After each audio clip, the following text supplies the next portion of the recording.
السلام عليكم ورحمة الله تعالى وبركاته. مرحبا بكم في قناتكم عالم فاتي الإدريسي. كنتمنى تكونوا على خير وبصحة جيدة. ما تنساوش دعم القناة باشتراك ثم الضغط على زر الجرس ليصلكم جديد كل الوصفات. اليوم إن شاء الله وبإذن الله غادي نقدم لكم وصفة ديال رغيفات مقليين ومعمرين بلا كريم كيجيو زوينين. وصفة ديال ماما ديالي ماما الحبيبه. اليوم غادي نقدم لكم هاد الرغيفات. نتمنى ينالوا اعجابكم. نخليكم مع المقادير وطريقه التحضير.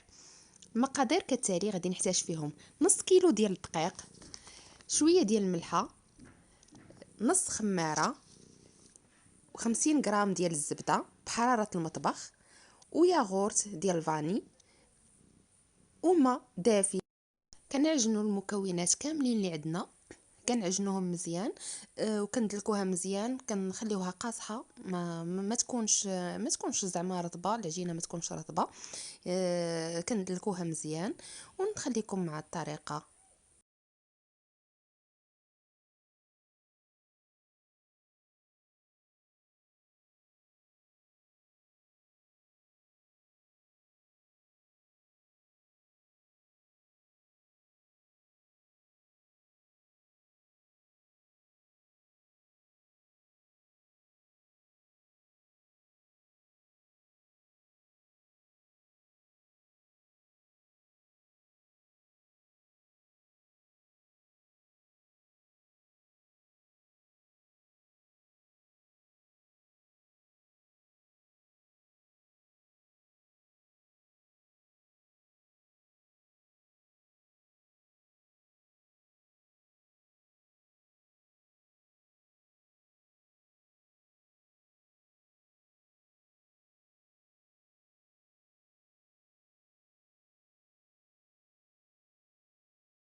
ديالنا على شكل كويرات صغار.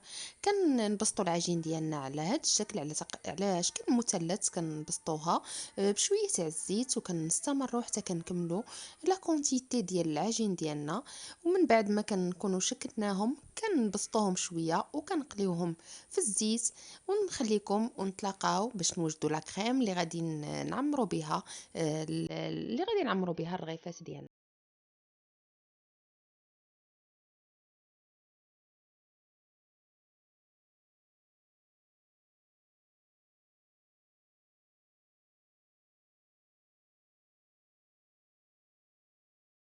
لا كريم غادي نحتاجو نص سيطرو ديال عصير البرتقال. انا هنايا غير ما درتش عصير طبيعي، هو من الاحسن يكون عصير برتقال طبيعي. غادي نحتاجو تفاحه وبنانه وخمسة المعالق كبار ديال مايزينا وربعة المعالق كبار ديال سنيده. كنطحنوا كلشي في مولينكس وكنديروهم يطيبوا على كنديروهم فوق البوطه حتى كتعقد لينا لا كريم.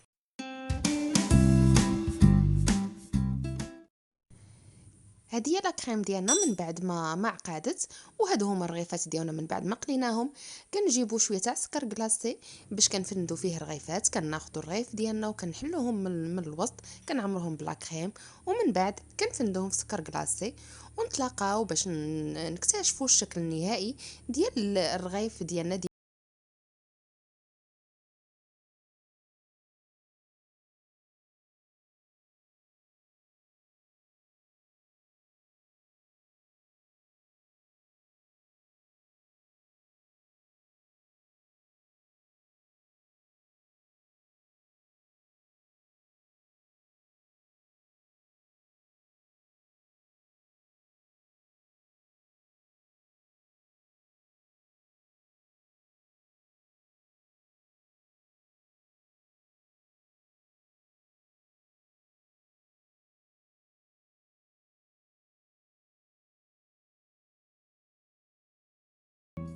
هذا هو الشكل النهائي ديال الرغيفات ديالنا. كيجي المنظر ديالهم زوين والمذاق ديالهم كذلك كيجي رائع.